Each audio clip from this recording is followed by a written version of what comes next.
DTFF.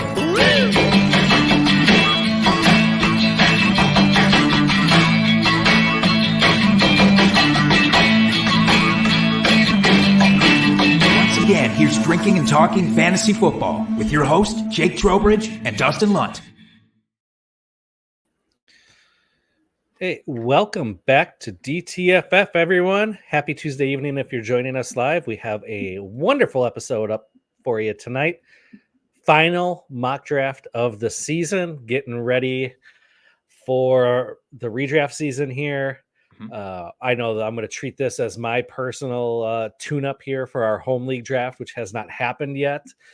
We've got that, next weekend? On Monday, Labor Day. It's on Labor Day. What's that? The 9th. We got ourselves a tight 2 weeks to plan for here almost. So this is still going to be very useful for us. I know I'm going to need it. I believe you're going to need it too. So hopefully we can get the dirty work done here tonight. How dare you? No, I will need it. That is true. Let's be honest. Can't rely on my good looks in the draft. Did you freeze there? Or are you just totally just pretending? Nope. Oh, lost Jake. Wah, wah. I'm sure he was going to say something witty and funny about my looks, but no, I will not let him do that. His internet is crapping out again. But yeah, we have got a good episode here doing a mock draft, which we will get to pretty quickly. There, I lost them altogether.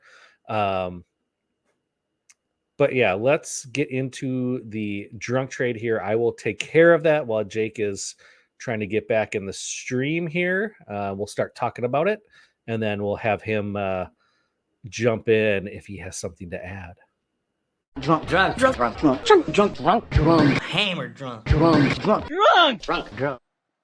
trade of the week. I'm back, baby, just in time for the drunk trade. Perfect. That way, don't worry about it. This one comes from Reddit user Roldy Carp, who says, while sober, I had a conversation with a league mate about players he was interested in moving and who he liked on my team. Last sober message was his Travis Etienne for my Rachaad White and the 205, which I said, absolutely.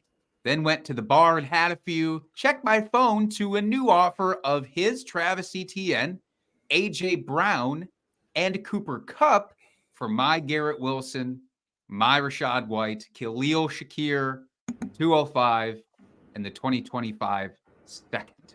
Whew, it's a lot. Had to read it like five times to be sure, just like I did just now, by the way. Yeah. But smashed accept and have yet to regret it. Dustin, is this one that you would regret at all? So we've got Etienne, AJ Brown, and Cooper Kupp on one side, Garrett Wilson, Rachaad White, Khalil Shakir, and a couple of seconds on the other. What do you think? Give me the Etienne, Brown, and Kupp side all day long here. You're getting by far the better pieces in the deal, which is what you always want. The seconds, okay, whatever. They're seconds. They could be anything. Khalil Shakir, yeah, he flashed a little bit, but White, I'm not a big White fan. I know some people are, and if you are, that's great. I just personally don't have super high hopes for him. Garrett Wilson, stud, love him. That's the real cherry for that side of the equation. But I mean, you're getting 2 top 12 wide receivers, possibly 2 top 5 wide receivers, plus a running back that is expected to be in the top 12 this year as well. So, I mean, yeah, you made out like a fucking bandit on that. Good job, Roldy Carp. Yeah, this is a big one. At worst, it matters your, personal evaluations on AJ Brown versus Garrett Wilson. But I think it's not outrageous to say that for the most part, they'll balance each other out. Correct. Right? Yeah. Even if you favor one just a little bit more over the other, maybe you like the youth of Garrett Wilson a little bit more. Like, they're basically going to balance each other out for these purposes. So is Travis Etienne and Cooper Kupp worth a couple of second-round picks and Rachaad White? I mean, sorry, no offense, Khalil Shakir, but in the grand scheme of this trade, it's just not a moving piece for me. Nope. And I think that Kupp and Etienne are absolutely worth that. Mhm. hands down. So yeah, Hands I think down. that this is a smash as they Mhm. so accurately put that one. It's kind of nice Abso-fucking-lutely. too. You know, the initial trade, the sober trade was fine. I would have still taken that one, just Travis Etienne for Rashad White in the 205. I would have taken Etienne there too. But now you go out, you have some drinks, and you get an even better trade thrown your way. That's going to make me want to go out for drinks even more just to see if I can replicate that success. Mhm. Mhm. No, I love it. So, as I said, great job there, Roldy Carp. Love that Roll trade Leaf for you. Carp, Well, arguably one of the better names we've gotten from Reddit recently as well. I have to say, arguably. arguably. All right, Jake, since I skipped it on the intro since you're having problems, but what are Sure. you drinking this week? Let's quickly do that before we hit our draft. Yeah. We're going to get right into the mock drafting of it all. But before we do that, I'm drinking Great Lakes Kick Around. I don't know. It's like a tart. It's not a sour.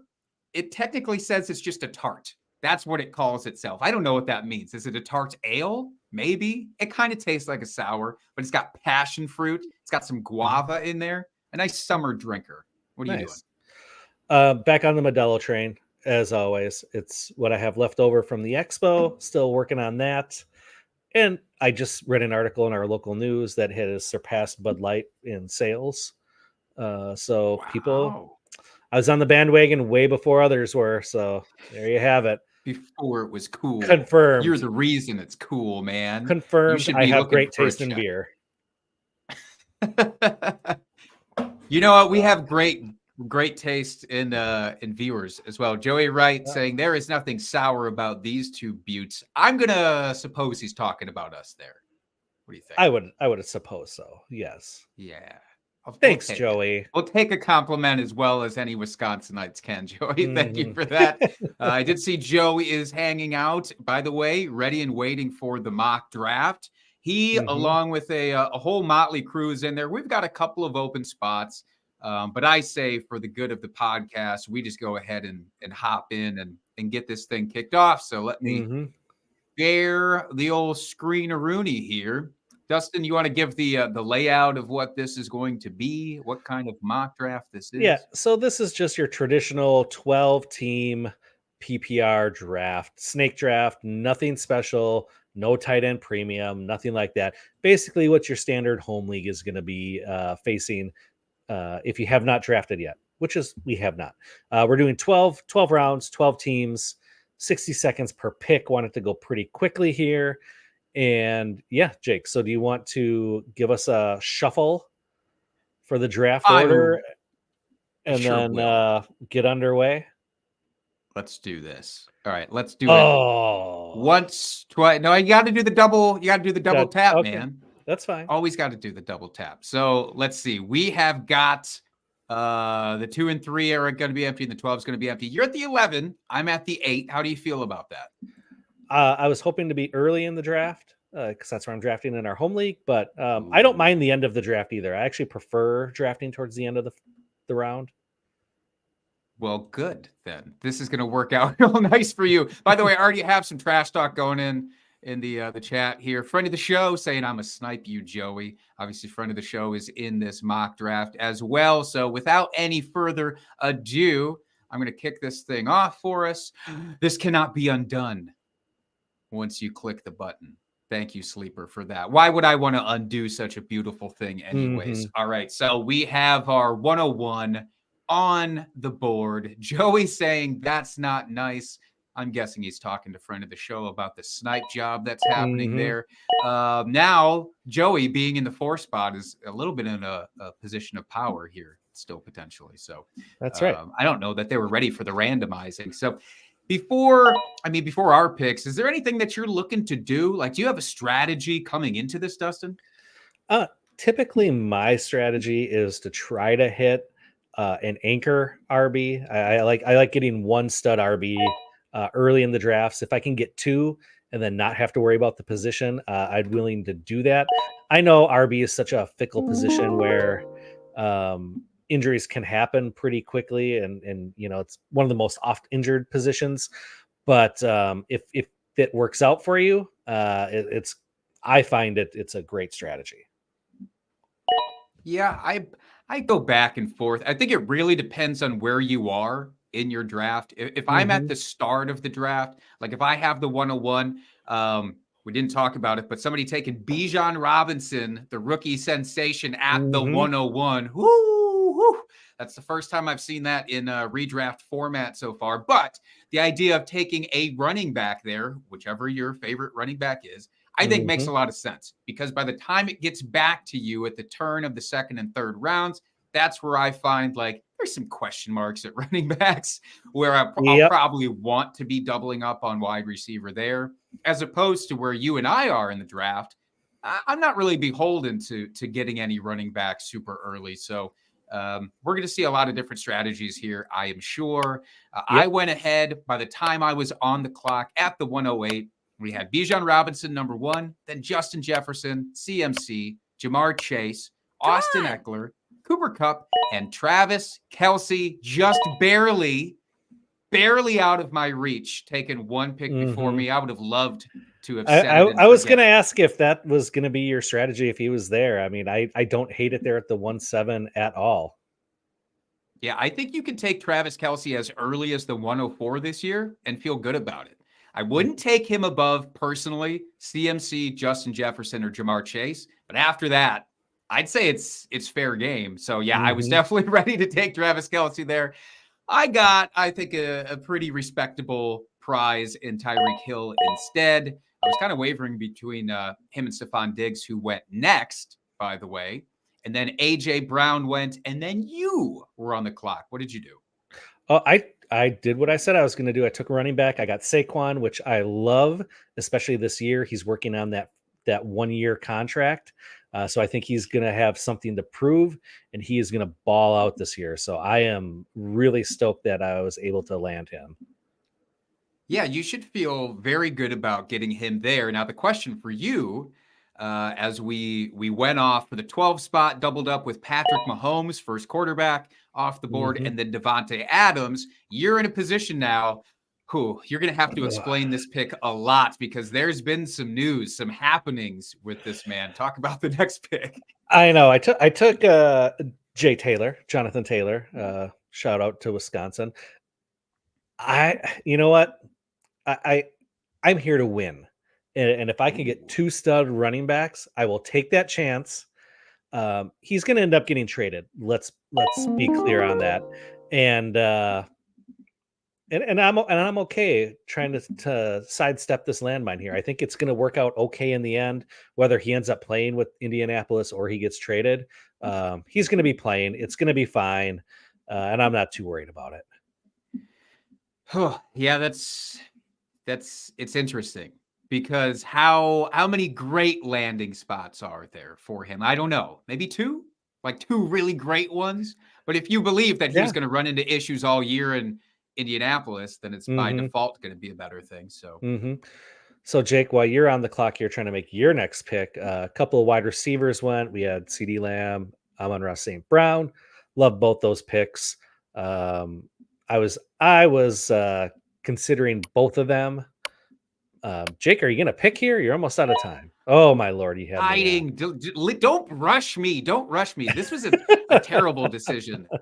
Terrible choice. I What's already it? regret my pick. Why? I was going Why to do do you that. hate this pick? Okay, so I end up taking Nick Chubb. I felt almost self-bullied into taking Nick Chubb here because I don't have him hardly anywhere in best ball, in any redrafts and dynasties. So I just felt like I had to.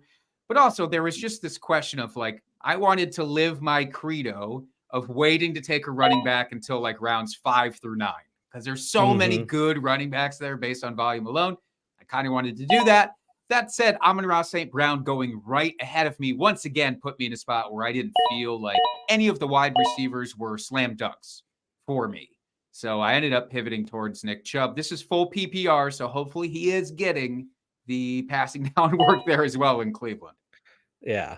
And then after your pick, we had Derrick Henry, Garrett Wilson, Tony Pollard, Josh Jacobs, Jalen Waddle, Josh Allen, and Chris Olave to end the round. Any surprises in that second half of the round there, Jake? Joey went ahead and actually took the running back that I was debating between Nick Chubb with, which is why it took me so long to smash that pick, Josh Jacobs. And there was a stupid part of me that thought maybe with the news, it came out that Josh Jacobs is apparently going to be there on the field for week 1. But then there was some contention. Apparently he said, I didn't say that. So I thought maybe the ambiguity would let him fall even further. That was foolish, I realize now. But it's not a surprise necessarily. I do think with the auto pick at number 2 taking Josh Allen, both of the quarterbacks going off so far were with the auto picks. Correct. So I'm not surprised there. No, and you know what though? Let's be honest. This is probably something you're going to see in your redraft league. There's always those surprise teams that want to continue to draft quarterbacks early. I know in our home league, we're typically seeing a couple quarterbacks still go in the first round. So kind of nice to see that, just because it mimics our home league a little bit. Yeah, it is great preparation for us, I think.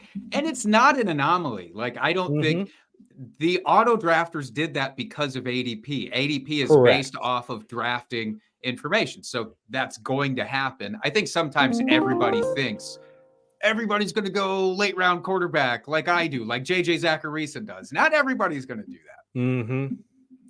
True story. Jake, you're back on the clock. And what are you thinking? Well, this is why I didn't like taking the running back earlier, because there's a couple of guys here that I wouldn't necessarily hate taking, but with Chubb being locked up, I feel like I wanna really pivot. And I'm gonna live my truth here. I'm gonna take my drinking buddy Keenan Allen before anybody even has the opportunity to take him from me, yourself included. I would have taken him with this next pick. I was absolutely eyeing him up, and I was hoping he'd get past you because I didn't think he would get drafted in between the picks there between you and me. That's okay. That is okay. I'm not tilting. He's mine. And I would have been so bummed. And I knew you had 2 picks in between me and the next opportunity. Is there a chance in other drafts that he falls to that spot in the 4th round? Probably. There's a chance of it, but I ain't going to risk it for somebody that I'm really, really interested in there. Right after me, Najee Harris and Jahmyr Gibbs go. Not in terms of ADP, the highest running backs that are up there, but I do think that it makes some sense. We'll talk about the highest running back currently on the board once he's drafted. Don't want to give too much information to our fellow mock drafters here. All right, now he's off the board. So you took Calvin Ridley. I do like that pick. But then Ramondre Stevenson, this is the guy who I think is going to start falling even further. So getting him at the end of the 3rd round, I think for right now, based on his ADP, makes sense. But Zeke, the news of Zeke being there is still somewhat fresh for this to be like fully in the picture. So I think come our draft time in a couple of weeks, Ramondre Stevenson could be slipping towards the end of the 4th round. Do you think he'll fall that far? I do. I think, ADP is still a little early. News is still fresh, especially the news about Zeke already getting more carries in practice and whatnot. It's, I do. I think he's going to end up falling. At some point, he's going to become a value, though. So don't let him fall too far, because I still think he's still going to have a very solid season. But yeah, he's definitely the shine is off of him for sure. Agreed. I'm really pissed at you for your follow-up. By the way, I don't know if that was spiteful. I'm guessing it was spiteful because I took Keenan Allen from you previously. You went ahead and nabbed Darren Waller. You son of a bitch. You absolute son of a bitch. You knew that there was a teardrop for me. Yeah. Well, and I knew he wasn't going to make it back around to the end of the 5th. Someone would have taken him, probably you in the 5th round. And I didn't want to lose out on a guy I really think is going to be a baller this year. Waller the baller. Oh my God. I'm going to use that all season long. But yeah, I didn't want to miss out on that. And Aaron Jones for you. Yeah, Aaron Jones. I was so used to in best ball getting Aaron Jones closer to the 5th round that I was a little bit almost disheartened to see what his ADP looks like right now. With that said, I still think he's a very valuable and fair pick there. After Waller went Joe Mixon. I would personally rather have Aaron Jones above Joe Mixon. I just think that he's going to be relied on so heavily this year in this new offense with the young quarterback taking over, with Jordan Love, all the young weapons. He's the old standby. Justin Fields went after Joe Mixon. So now we have 4 quarterbacks off the board. 5 now with Justin Herbert going right after Mhm. myself. And 3 of those are by non-auto drafted teams. So again, this is legitimate. This is what your draft board is probably going to look like in most leagues. I think it makes a ton of sense if you want to set it and forget it at a onesie position, like a Yep. quarterback. I got 0 issues with it. Mhm. With you already drafting a onesie position, Dustin, you don't have to give too much away, but does that play into your decision making? Like, I got my tight end. Do I want to take another onesie position soon? Do you think about that? It really depends on how the board plays out here. Like I definitely have, with the other onesie position of quarterback, I definitely have a couple guys I'm shooting for here, and it's really going to depend on how the draft board plays out on when I end up taking them here. Do I end up taking one here at that kind of 5-6 turn? Possibly. Like I said, it just depends on who's all going here between now and then. I do want to shout out Hollywood Titan in the chat. He says, "Hello, you beautiful ladies. Back Oh, at you, Hollywood. Thanks for joining you're us."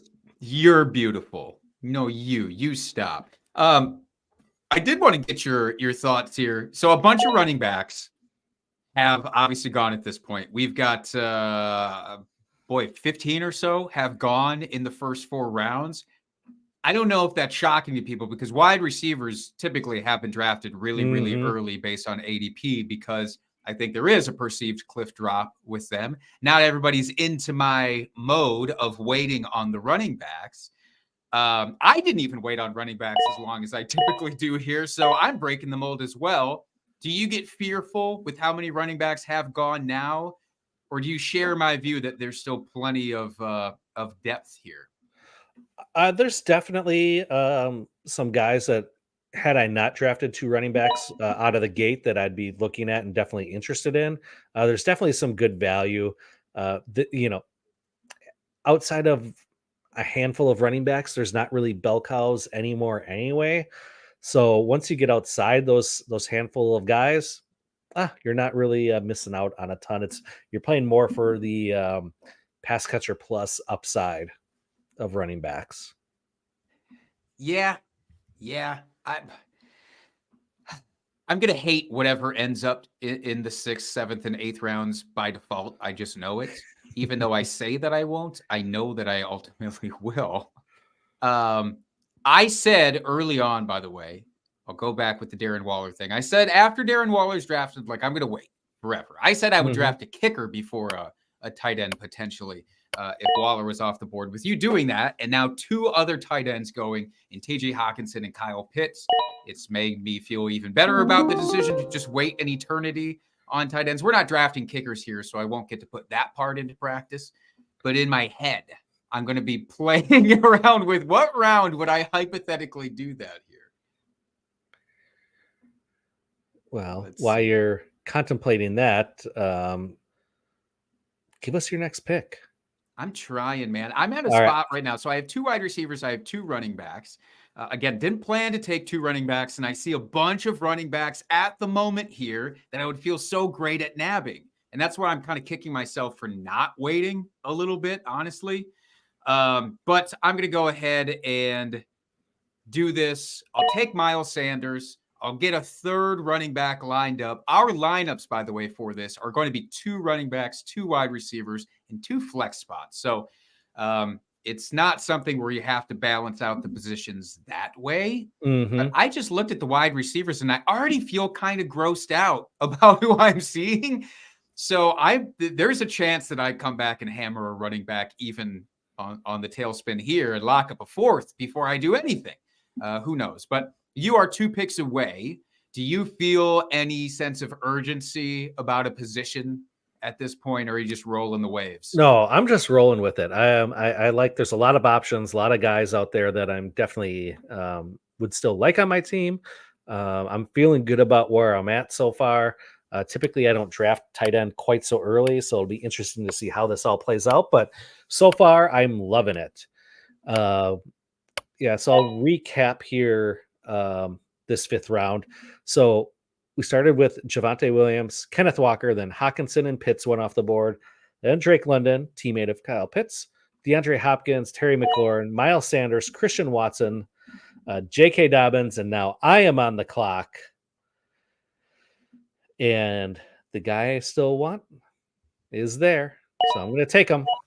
You do it. Oh, nice. Brandon Ayuk. I think a great steal there at the back of the 5th, especially when you look at Deebo Samuel going way further up in the middle of the 3rd round. I know we've talked about this pairing quite a bit, but I just am going to wait and try to get Ayuk every single time if I can. So great pick there. Yep. And then with my next pick, I am going wide receiver again, and I'm going to go down the list slightly here, just because I don't think he's going to come back. He's one of my drinking buddies. I'm trying to get him at every draft I can. Oh, and after all that hype. Oh, somebody's ringing you to tell you not to snipe them in this draft, by the way. It might be me. Are you spam risk? Because then it was definitely you. Yes. How dare your phone recognize how spammy I've become in life? You went ahead. Yeah, you doubled down on your drinking buddy, taking Deontay Johnson. He was the name that was ringing around in my head, hoping I would get him on the comeback. So you were wise to take him. There was no chance he was going to make it back all the way to you in the 7th. No. But I mean, his ADP is low, but it's not that low. Yeah. And I was honestly pretty surprised to see that George Pickens was a couple spots above him in ADP. That really surprised me. I didn't think that Deontay had dropped quite that far. Yeah, it's at a spot, if you're looking at George Pickens versus Deontay Johnson and really like having to make that decision for yourself, I think that you're not recognizing probably your scoring format well enough personally. Like if you're in a full PPR and making that decision, I don't think it is a decision. And the fact that they're, like you said, like they're so close right now, it's kind of strange.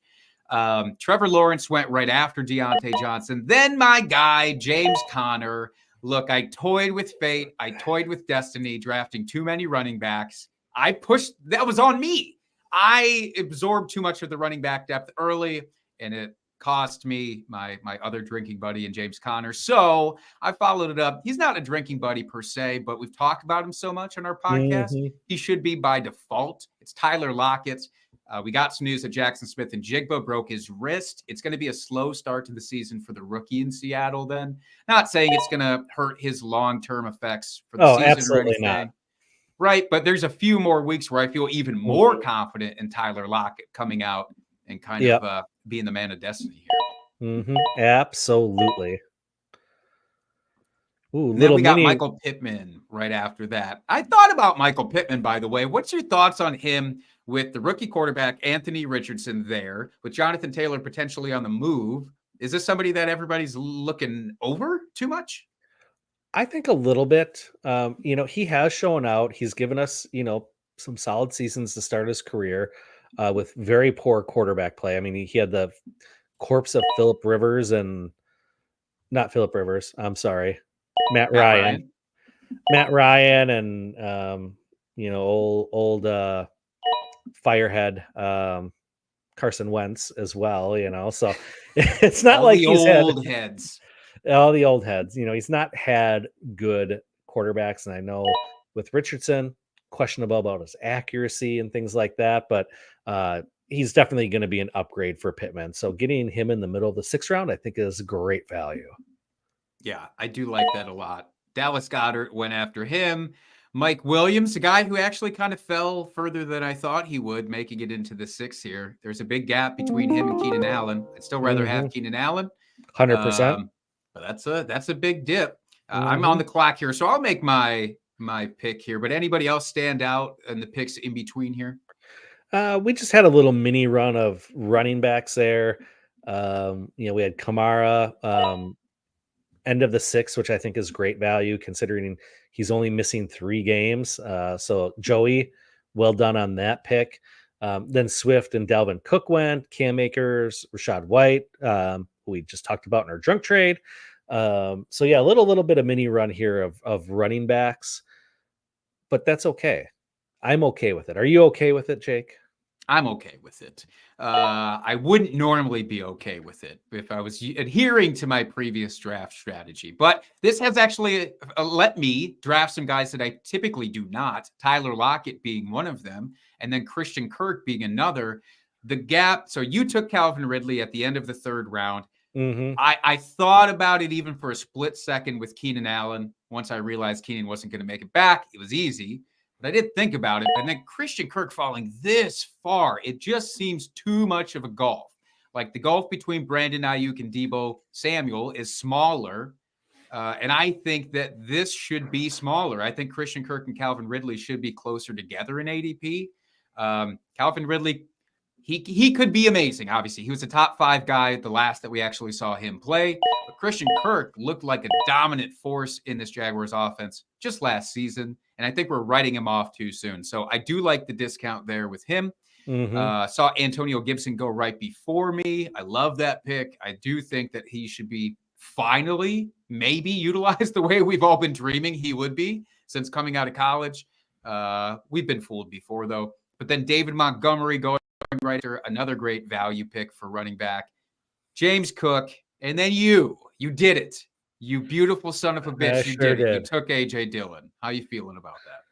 I feel great getting him in the 7th round, where I think last year he was going in the 5th. So he's dropped off a bit. He is going to get used in this offense. It is a contract year for both Jones and Dillon. So he's going to see the field. He's got softer hands than people recognize. So he does have that pass catching ability, which I do like. And as my third running back, I will take that all day long. Yeah, I don't blame you one bit for that, honestly. And AJ, we just have to hope for goal line usage with him. Like, we have to hope that they're in a position to score enough that he can get utilized there. That's the only thing that I worry about, but it's a pretty small worry relatively. I'm going to do it. I don't get to do this often enough these days. I'm taking Brandon Cooks, if nothing else, to raise the spirits of everybody else on my team, the attitude, the vibes. You know what, Jake? I thought about taking him there instead of Jordan Addison. It really was a toss-up between those two because he is going to be involved in that offense. It should be a fairly high-powered offense.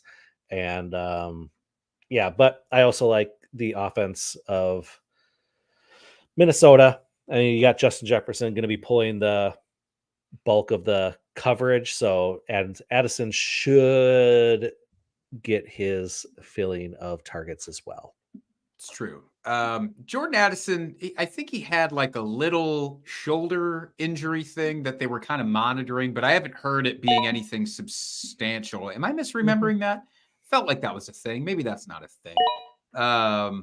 It might not be. Maybe I'm making that up just to make you feel bad about your pick. That's something I would do. He had a concussion.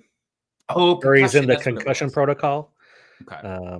But yeah. Hopefully so nothing to be too concerned about, I don't think. Yeah. You don't like a rookie receiver to miss any sort of training camp, obviously, or practice time or preseason action. You don't like that, but something like that, as long as he comes out of it and is fine, it's not going to disrupt his flow too much for the season. Between our picks, though, Pat Freiermuth and Evan Ingram come off the board. More tight ends that I didn't want. So fine. And then Kadarius Toney coming right after me. I wouldn't draft Kadarius Toney if my house was on fire. Because I wouldn't be drafting anybody if my house was on fire. If my house is on fire and that would put it out, I would probably draft him. But yeah, otherwise I'm pretty hands off on Toney this year. Maybe if he fell super late, you get him, in like the 13th round or something. Then I might consider it, but there's no way he's going to fall that far. And yeah, I'm out on him at his current ADP. That's for sure. Yeah. And it is just about, it's just, we've talked about it before. Which wide receiver do you want in Kansas City? It's the same conundrum with the Giants.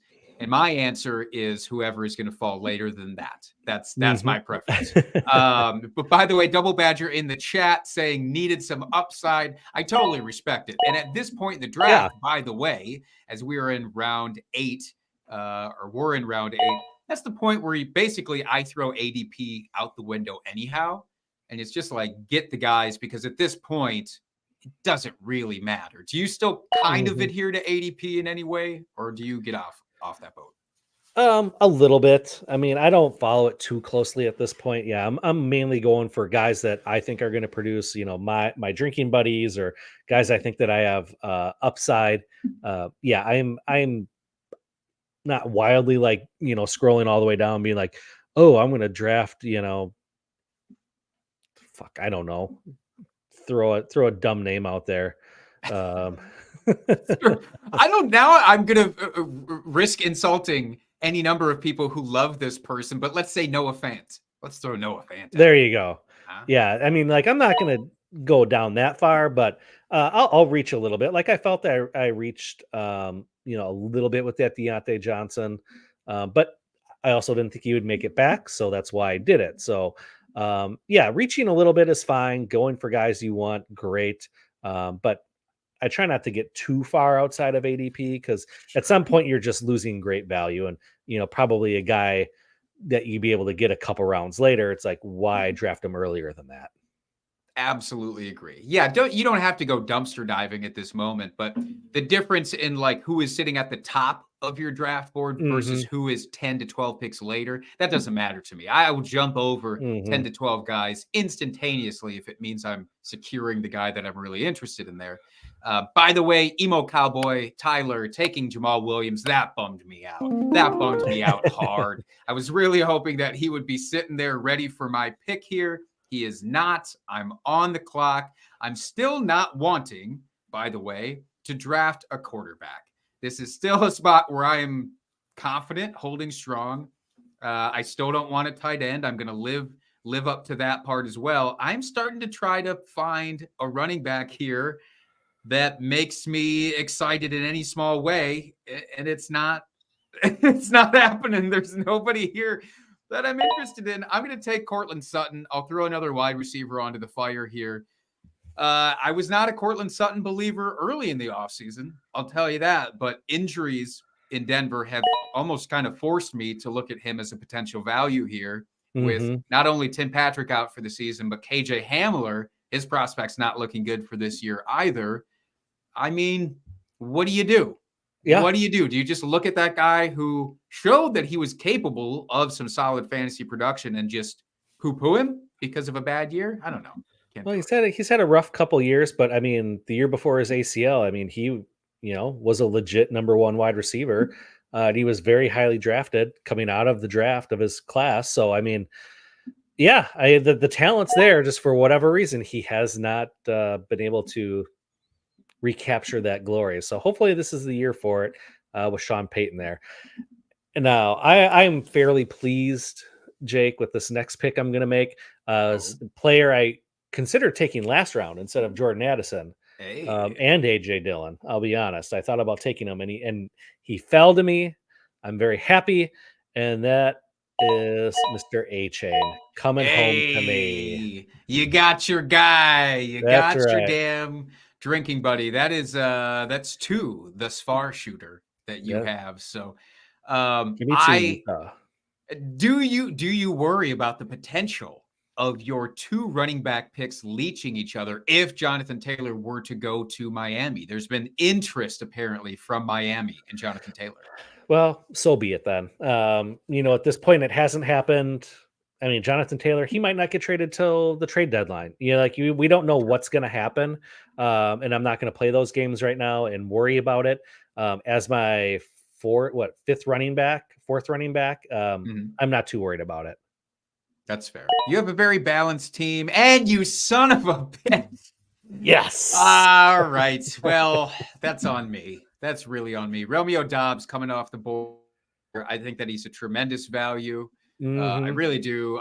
I'm not saying that only as a Packers fan, only a tiny bit as a Packers fan is that leeching in there. So amazing pick there. By the way, some recent picks here that I think are all fantastic value.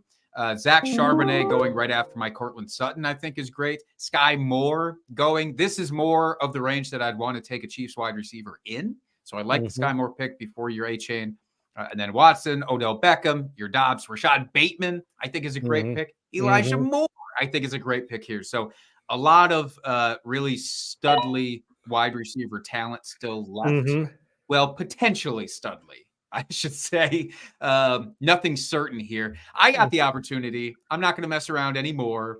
I ended up drafting my quarterback to pair with my first round pick. I was going to say, you got the stack. That is really nice. That is solid. I like that, especially in the 10th round, getting Tua there. I think that is great value. So good job, Jake. I also want to say getting going back to the 9th round there with Gabe Davis falling to the 9th.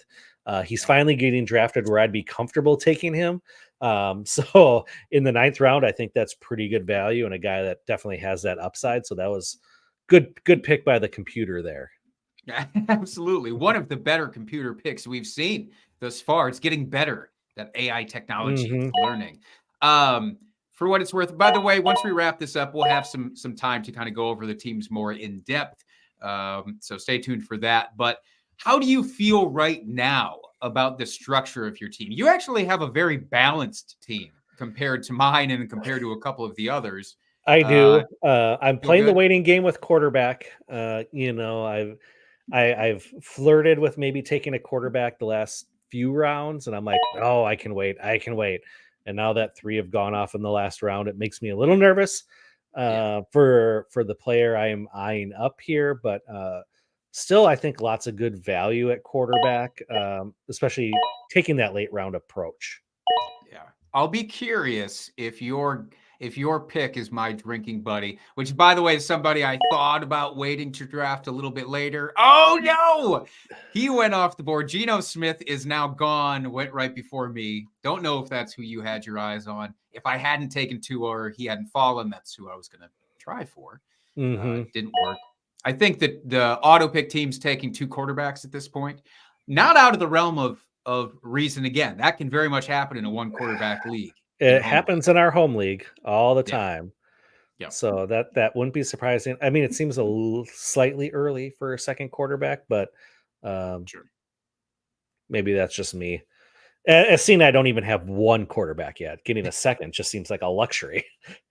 I was going to say that seems extra insensitive to you. I'm just going to say that seems downright diabolical what they're doing to you. I'm at a position now. I said I was going to punt tight end, and this is what I was hoping would happen.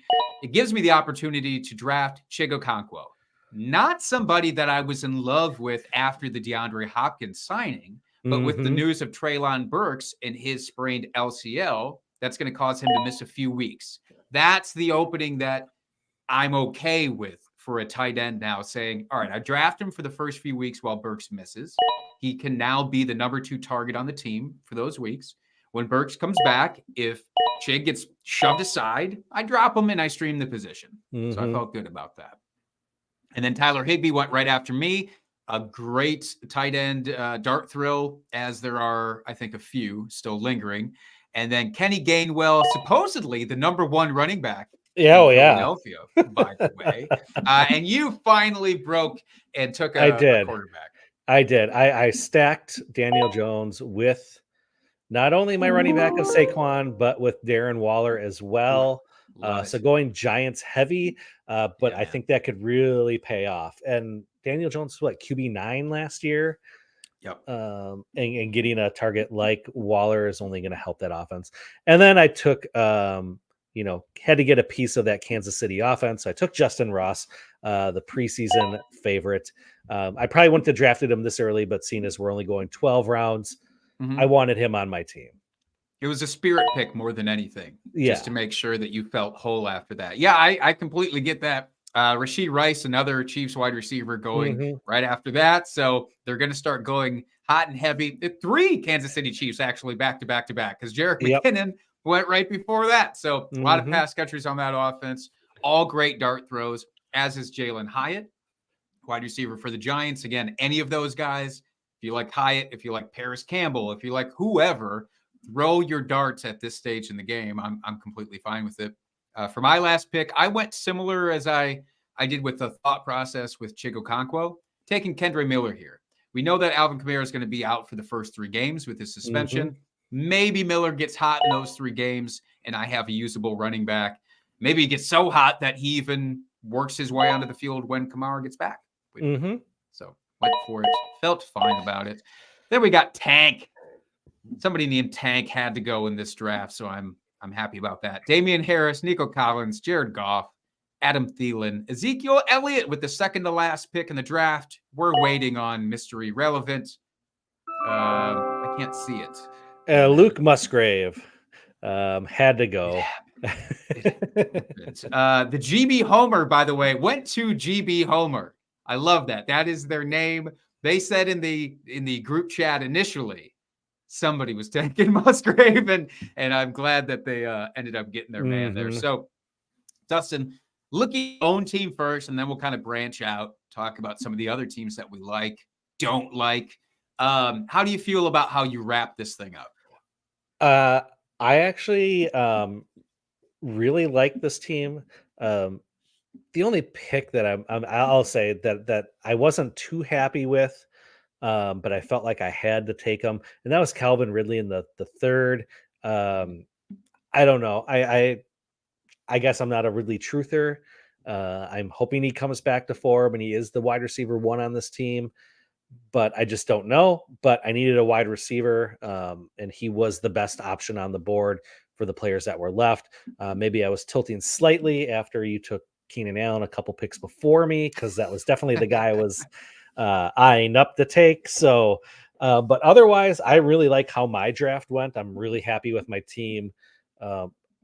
Like you, I was able to get the stack with my quarterback and tight end.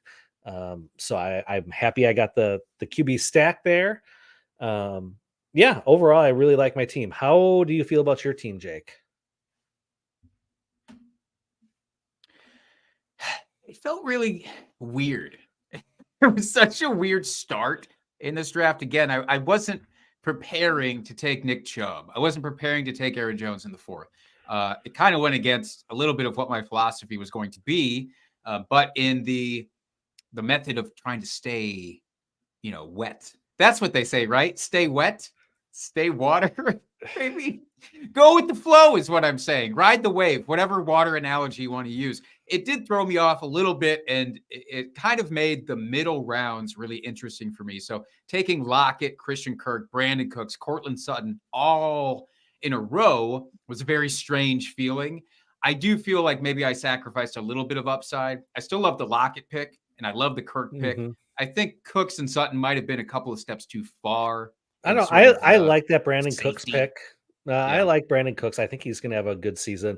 Cortland Sutton remains to be seen, but yeah, I do like that Brandon Cooks pick. And, as I said, when you took Tua, love that pick there in the 10th, pairing him up with Tyreek. I think that's great. Appreciate that. Joey saying good draft. I think that applies to everybody in this, by the way, even the auto drafters, I think did a stand-up job in this one. So looking outside of ourselves here, if we want to take a look at the draft board overall, is there any really curious picks that we didn't call out earlier on as we were going through this, now that we kind of have a chance to see the whole board? Any oddities stand out to you? I can see a couple right away that I wouldn't be interested in doing if it was my draft. But do tell. I think taking DeAndre Swift as early, but this was an auto drafted team, so this actually makes me feel a little bit better about it. I'm just so out on the Philadelphia backfield this year.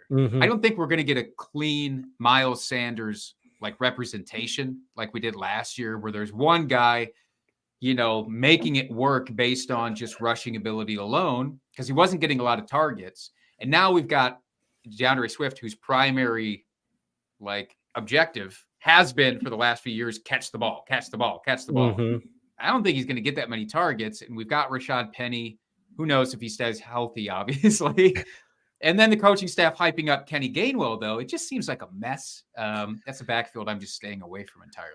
It does, but when you look at the guys that were drafted around him, Kamara going right before him, Dalvin Cook right after him, Cam Akers, Rachaad White, Antonio Gibson, Montgomery, James Cook, AJ Dillon. I would take Swift over all of those guys. I think he was drafted appropriately.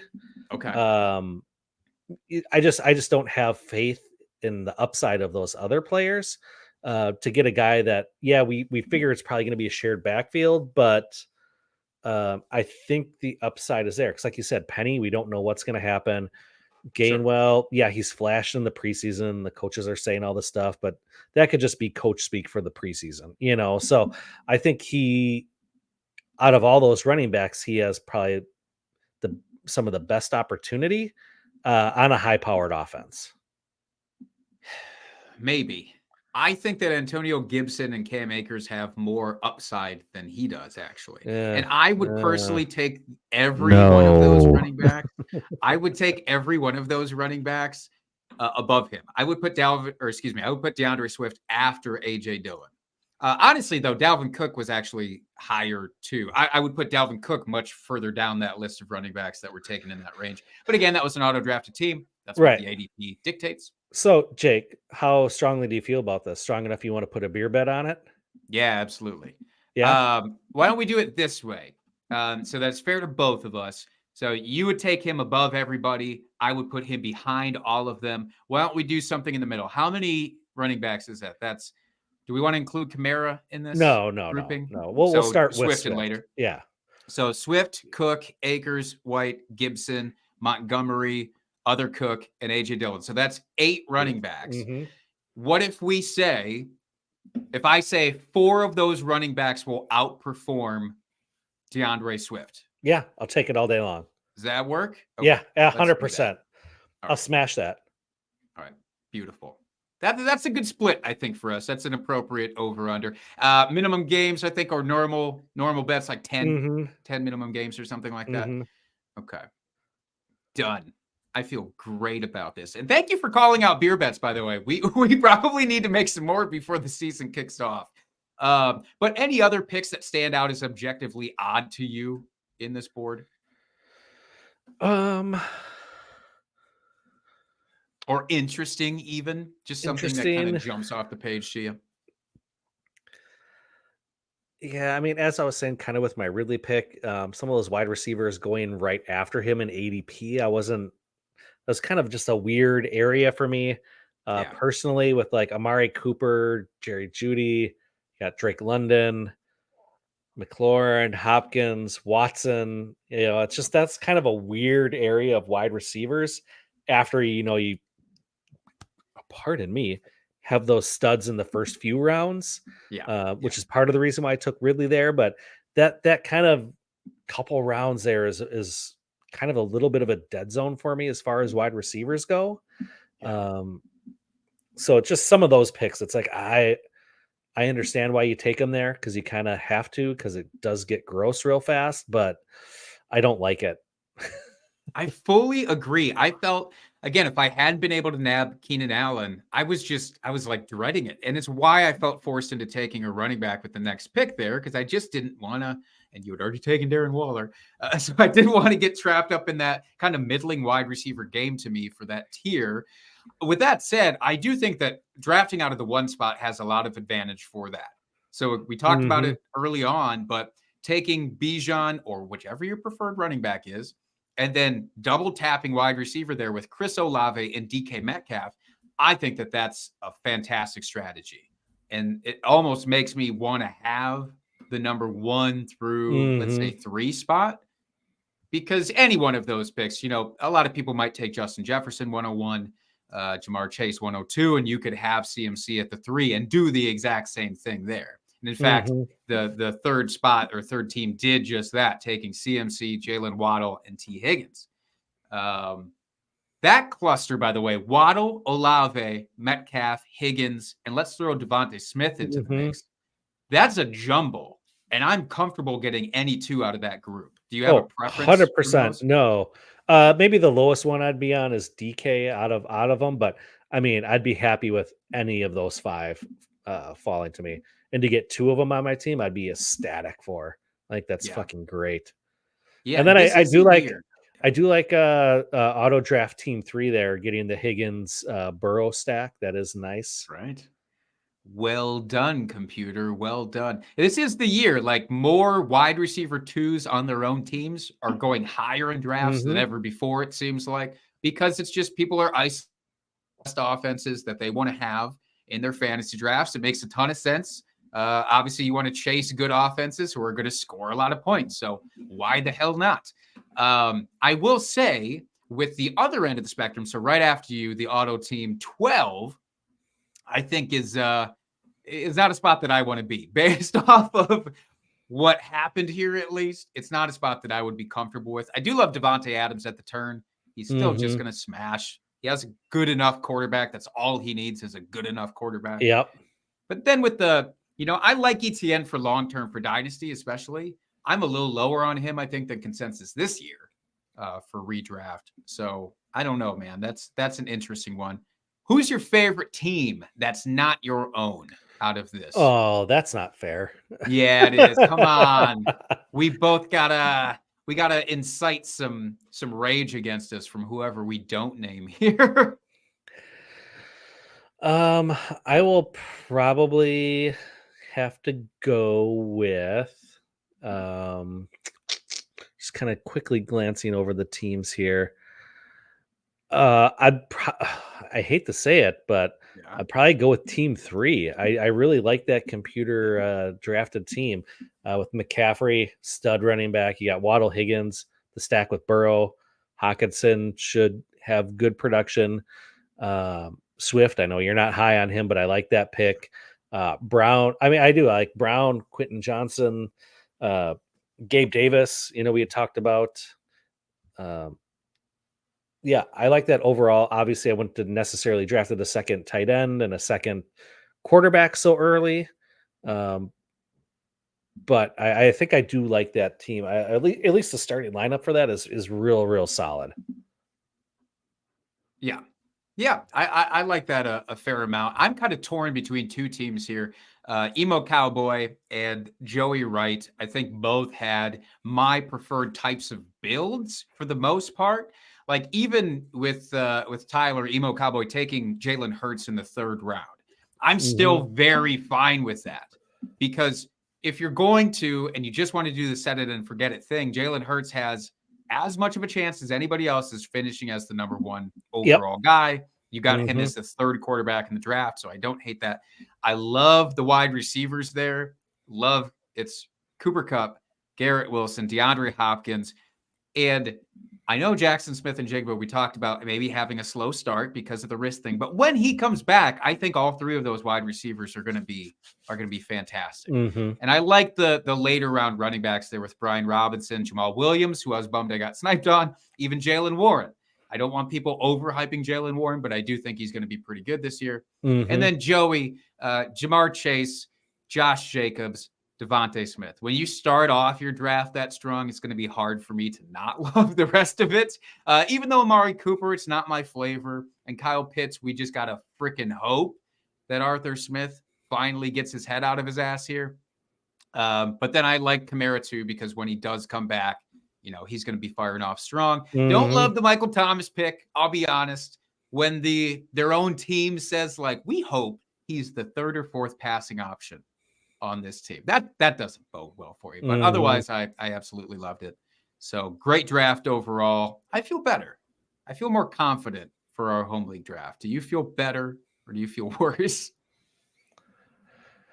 I feel fine. I'm sorry. I'm just reading the comments in the chat here from Joey. First, he says, "How'd the draft go, honey?" from his wife. And he says, "Well, Dustin picked an auto draft team over me. I'm just going to go to bed." I'm sorry, Joey. The heart wants what the heart wants. I'll make it up to you next year. Heart wants computers. Yeah. I'll make it up to you next year at the expo, Joey. Okay. We'll figure out something between now and then, how I can make that up to you. It's a long way to wait. But please don't cry yourself to sleep tonight, please. Because then I won't be able to go to sleep and it's going to be a whole thing. Do it, Joey. Send him photos of you not being able to sleep tonight. I think that would be great. And then maybe we can make a whole running series out of that on the podcast. But in any case, I think a very successful mock draft here this time around. If you will post this, as we always do, on Twitter after the fact. And feel free to rip us to shreds. Tell us how garbage our teams are. But be nice to everybody else. They deserve it. Yes, that's right. Be especially nice to the auto drafted teams because computers have feelings too. And we don't want Skynet. Nobody That's wants right. Skynet. We don't want an uprising. That's right. But yeah, that was fun. Thank you to everybody that joined us in the draft. Participation is greatly appreciated. Having the live people in there, the kind of unpredictability of a live draft, is always way more preferable than having just the auto drafted teams. So yeah, thank you to everybody that joined us. It was a lot of fun. Like, as I said at the top, our last one for this non-point scoring season. We'll be back to doing them though once this fantasy season concludes. But we're not going to look that far ahead because there's going to be a lot of fun between now and then. Too much, arguably, too much fun. But Yeah. we'll try to pace ourselves. That's right. As always, folks, any sort of fantasy related questions or not, check out my co-host at Jake Trowbridge on X/Twitter/ whatever you want to call it. You can find the podcast at Drinking Fantasy, or if you so choose, you can find me at FF Dusty Dog. Subscribe to the podcast, give us 5 stars, rate, review, all that good stuff. Find us on YouTube for our audio listeners. If you want to see what we see, jump into the chat. It's always a lot of fun. We try to answer questions there when they come up. You'll be able to see the beautiful draft board that we just had here on Sleeper. So yeah, follow us on YouTube, all that good stuff. Any other parting words here, Jake, before we sign off for the evening? Gird your loins, hold on to your butts for this last week of preseason action because the real deal is going to be right around the corner, and we're going to have a lot of fun watching. But I don't want anybody to sprain anything ahead of time. So let's all get excited for it. Let's all, by the way, enjoy preseason. Don't let anybody tell you not to enjoy the rest of preseason. I don't care that it's fake. This whole thing's kind of fake. So let's just go ahead and have a great time. Yep, absolutely. Couldn't have said it better myself. So on that note, we'll see you next week, folks. Keep drinking and talking fantasy football. Cheers, FFers.